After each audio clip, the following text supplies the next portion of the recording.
You will hear a conversation between Annetta and Charlotte, first-year university students, and Bill, who works for the Student Union Employment Service. First, you have some time to look at questions 1 to 5.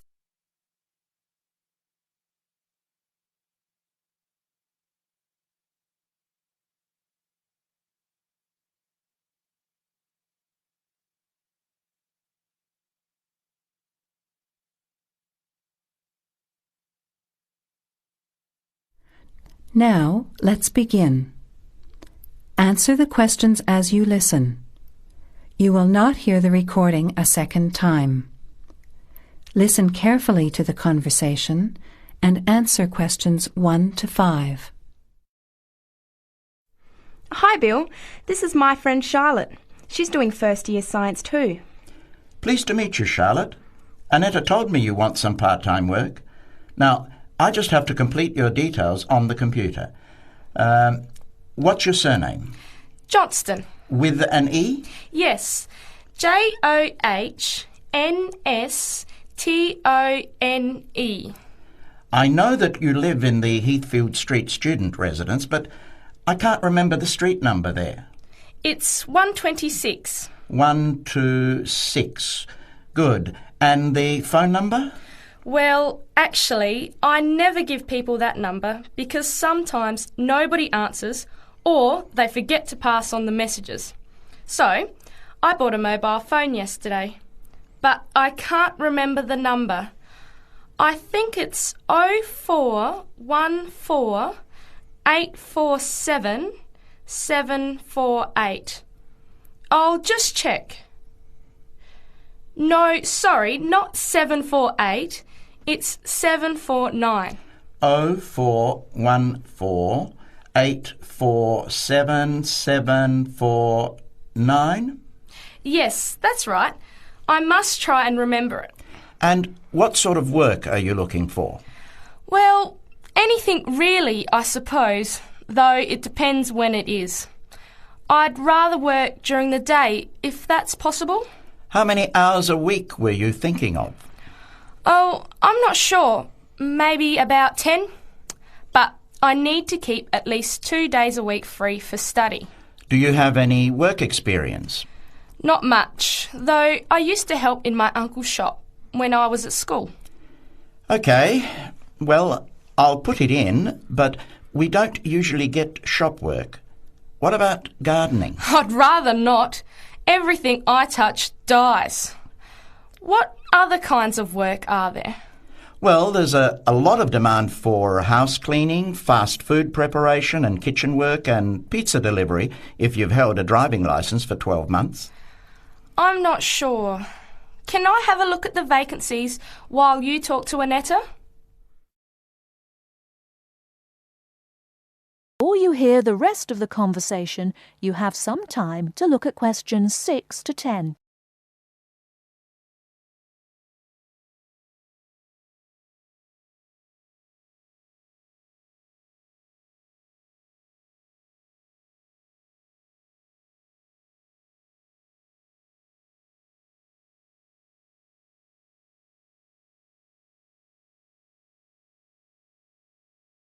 Now listen and answer questions 6 to 10.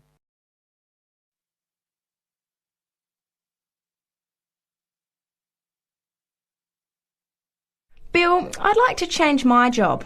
You're at the Hamburger Express on the High Street, aren't you? What's the problem? Well, I never know what hours I'm going to work. I start at 7 p.m. and I'm supposed to finish at 11 p.m, but sometimes they keep me until 2 or 3 a.m. Yes, that is a bit late if you have to make a 9 a.m. lecture the next day. And the other thing is the pay. They're supposed to pay me on Thursdays, but they never pay me on the correct day, often not until Friday or Saturday. A few weeks ago, I had to wait until Sunday. They said their son was sick, so they couldn't get to the bank, but they're always making excuses. Yes, that doesn't sound too good. Would you be interested in pizza delivery? You need to have a driving licence.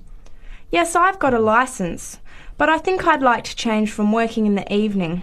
Are there any day jobs available? Well, as I told Charlotte, there are several cleaning and gardening vacancies. And this childcare job that just came in this morning. Do you like children? Yes, I do, actually. What's the job? Let's have a look. Collect the boy aged 4 from kindergarten at 3 p.m. Pick up the other 2 girls who are aged 6 and 9 from the primary school at 3:15. You take them home and look after them. The parents will be home by 7. That sounds quite good. What about the pay? It's the same as you're earning now, 4 hours a day, Monday to Friday, so 20 hours a week. You need to contact Mrs. Alicia Thompson. Her phone number is 91045629 and she lives in Springfield. I've never been to Springfield. I hope I don't get lost.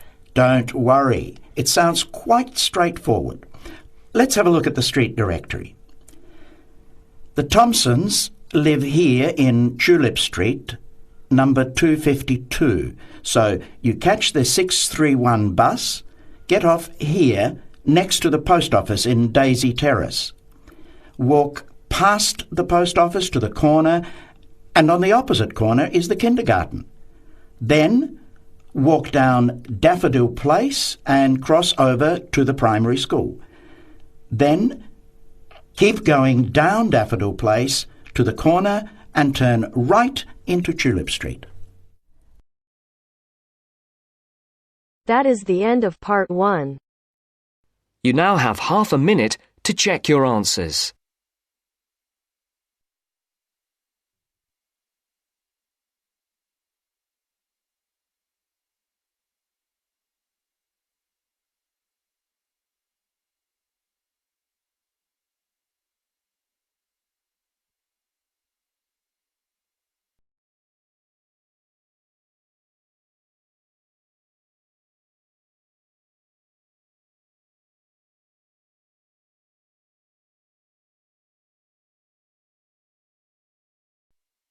Now turns to part 2.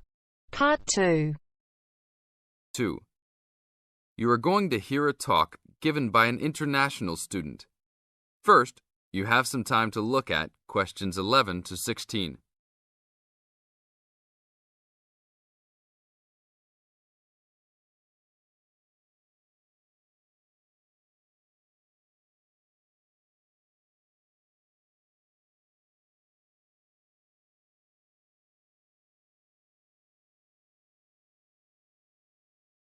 Now listen to the tape and answer the questions. As an international student coming from Sierra Leone, it gives me great honor to give these opening remarks and welcome you all to Ashesi University, where excellence is the code. I believe I speak on behalf of my fellow colleagues when I say we feel that we are the most fortunate and privileged university students in Ghana. You may ask, what is the basis of such a conclusion? And I will simply say to you, in which other tertiary institution in Ghana do you find the same level of IT infrastructure and facilities available to students? Where also do you find such a low ratio of students to lecturers and computers? In which other educational institution do you find 55% of students on some sort of financial aid, who in addition enjoy services and benefits such as job placement after graduation, on-campus employment that pays above the minimum wage, a supply of textbooks, and access to online databases? Ladies and gentlemen, there is no other institution of higher education in Ghana today that matches the learning environment and the quality of instruction at Ashesi. I could continue listing reasons why we students feel this way, but I only have 5 minutes for this speech. Believe me, I could go on for hours. At Ashesi, everyone is considered a leader and is treated special. Ashesi equips us with the necessary determination, strength, and belief in ourselves to be able to achieve our goals. We are being taught to think outside the box and to question and challenge our assumptions about the world we live in. This, ladies and gentlemen, is one of the benefits of a liberal arts education, which seeks to broaden our intellectual capacity.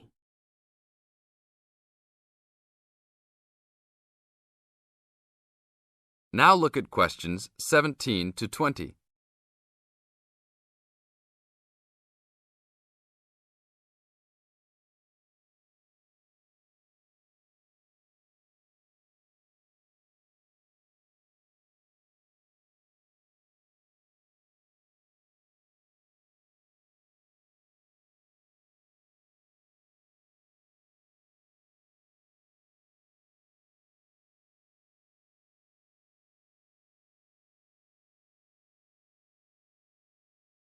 As the talk continues, answer questions 17 to 20. At Ashisi, we are also exposed to real-life situations and learn how to deal with them through a practical and vigorous academic program, as well as various seminars in which prominent leaders in their professions are invited as guests to interact and share their knowledge and experiences. Some people, even some of you in this audience, may believe that tuition at Ashisi is too high, but I say to you that the students here are unanimous in saying it is worth it. Not because we all come from well-to-do families, but because when it comes to one's education, you need to aim at getting the best from the right place. One's education defines who you are and what your perception of life and society will become. Ashisi offers us a top-quality education which meets high international standards. This is due to the strong linkages the school has established with three of the very best schools in the United States, namely Swarthmore College, which is ranked as the best liberal arts school in the U.S., UC Berkeley, and the University of Washington. In addition, Ashisi has recruited an excellent faculty consisting of lecturers from various countries, including Ghana, the UK, and the United States. These lecturers are among the best in their respective academic fields. I believe this is the school's greatest asset, a strong and knowledgeable team dedicated to achieving successful results from their students and who also love their job. I would like to end with a personal message.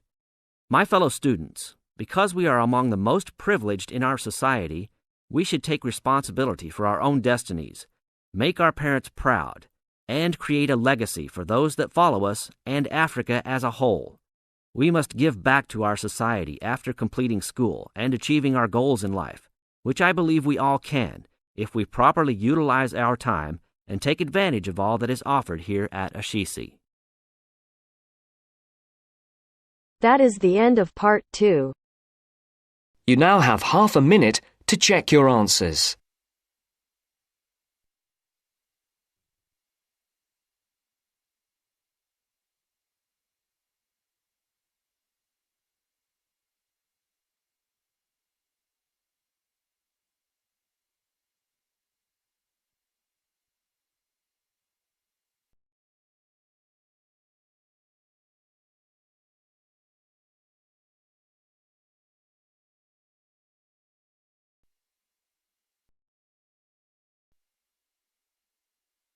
Now turns to part 3. Part 3. You'll hear a tutor and a student talking about the history of the scientific method. First, you have some time to look at questions 21 to 25.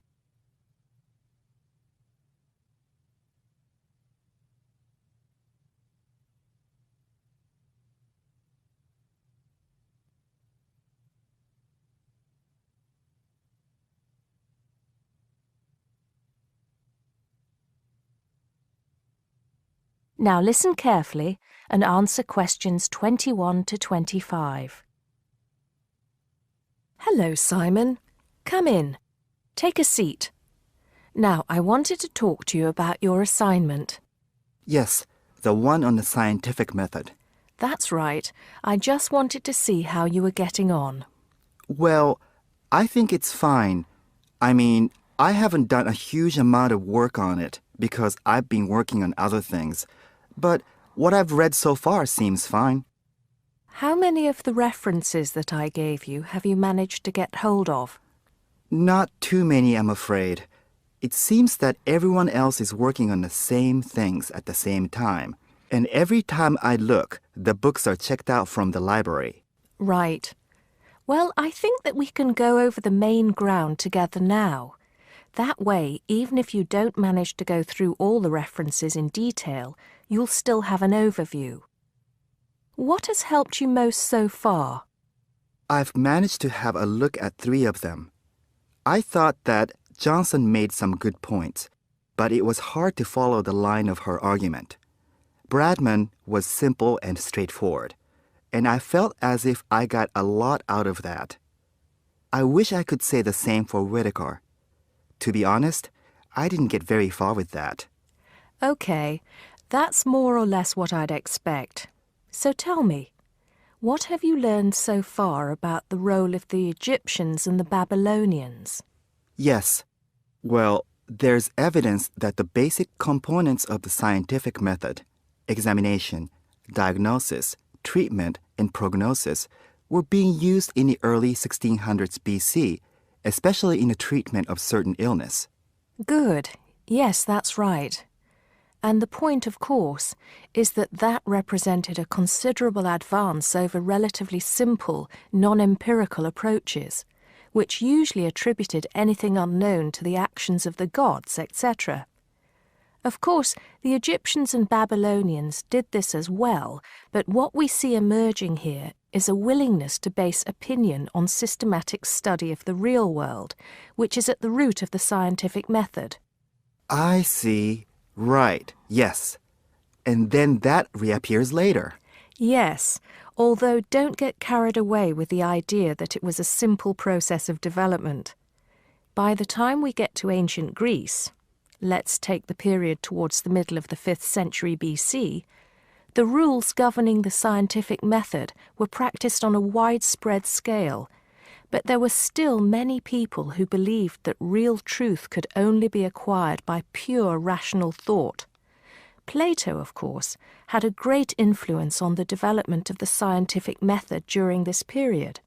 Through his academy. That's right. But then, as we know, a great deal of understanding of the scientific method disappeared as the old world order collapsed. It wasn't until the Middle Ages, sometime before the 11th century, that several versions of the scientific method emerged from the medieval Muslim world, all of which stressed the importance of experimentation in science. Right. I think I've got the historical timeline. Before you hear the rest of the conversation, you have some time to look at questions 26 to 30.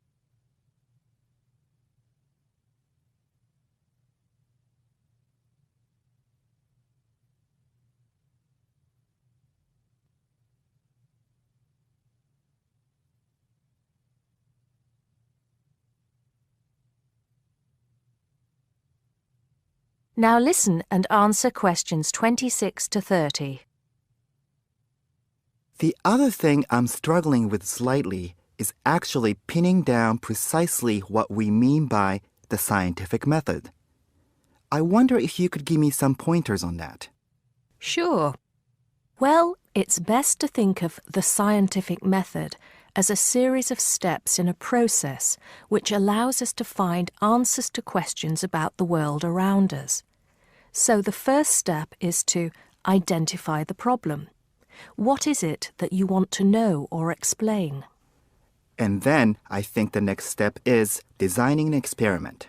But you can't design an experiment unless you know what you want your experiment to tell you. Oh, yes. You need to form a hypothesis to be tested before you design the experiment. So there's a very clear relationship between hypothesis and experiment. Having designed the experiment, then of course you go on to carry out the experiment. The particular procedure you follow, the protocol, will differ from experiment to experiment, but the underlying principle is the same. You analyze the data from the experiment in order to confirm or disprove your hypothesis. Assuming the experiment is accurate. Oh yes. If there's anything unusual about the data, or if the results are at all surprising, then you need to ask yourself whether the experiment could be flawed and whether the data could be unreliable. If the answer is yes, then it may be necessary to modify the experiment and go through the process again. So, once you have reliable, valid results, then the final step is to communicate them. The wider scientific community needs to know about the results, and publication in journals is the accepted way. Okay, I think I've got the basics. It's going to get more complicated as we begin to look at some people who have criticized the scientific method. So you need to make sure that you understand things up to this point. Let me know if you have any further problems with it. That is the end of part 3. You now have half a minute to check your answers.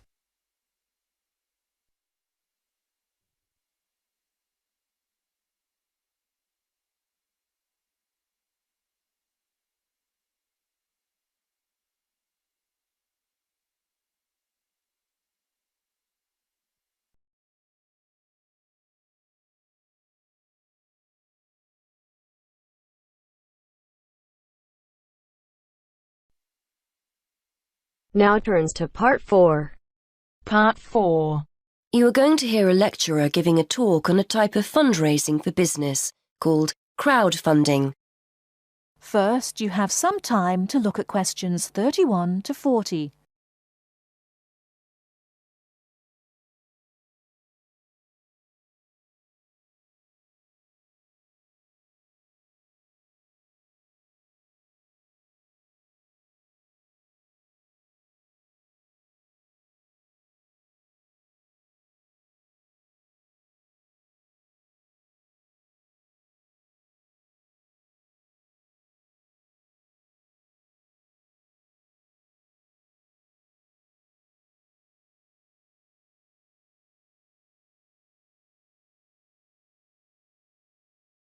Now, listen carefully and answer questions 31 to 40.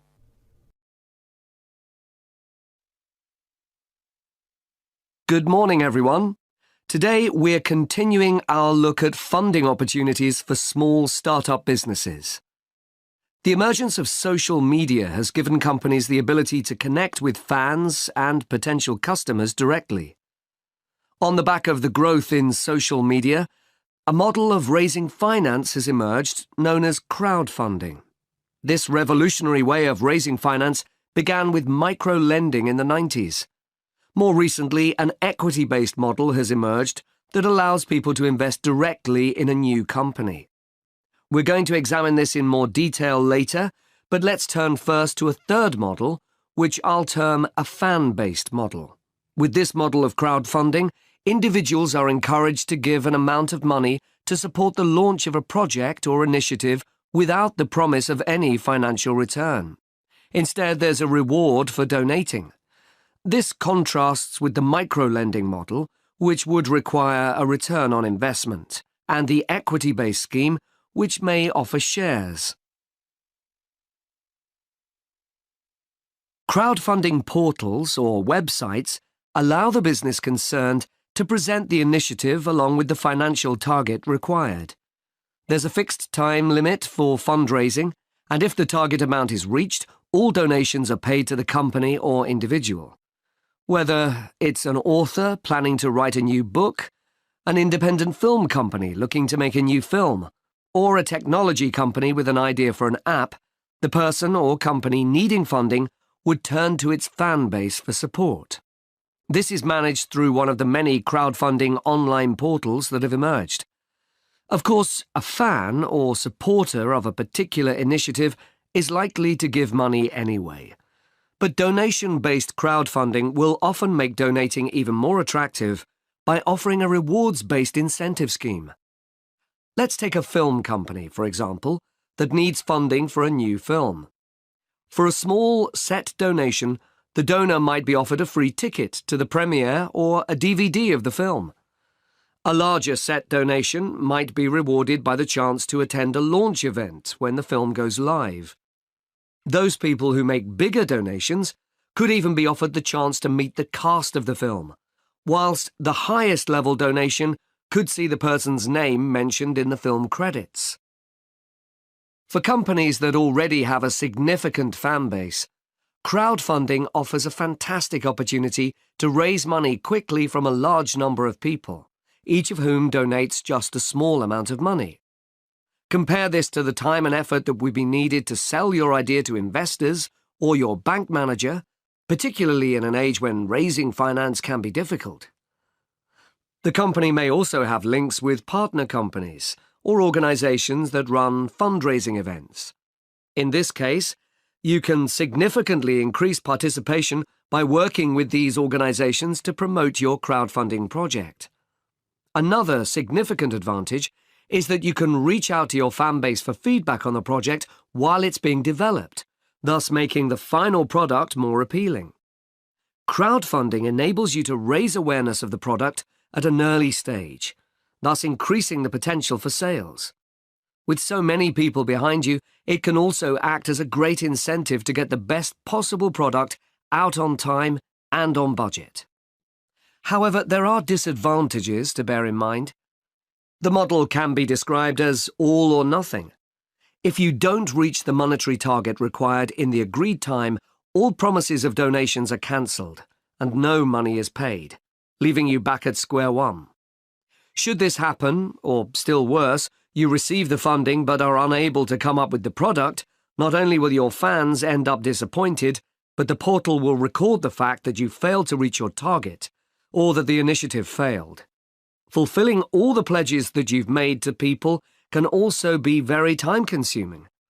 For example, remembering to send out copies of books or free cinema tickets can sometimes be forgotten in the excitement and frenzy of launching your product. People sometimes forget to factor in the cost of rewards when calculating profit margins. But these can be significant. And finally, if you have a small fan base, for example, you're a new company or have a small social media footprint, raising awareness of your initiative will be challenging. These drawbacks aside, donation-based crowdfunding is a wonderful opportunity for individuals or small startups to raise funds for that exciting new project, whilst reaching out and connecting to the people who are most likely to support and promote your work for you. That is the end of part 4. You now have half a minute to check your answers.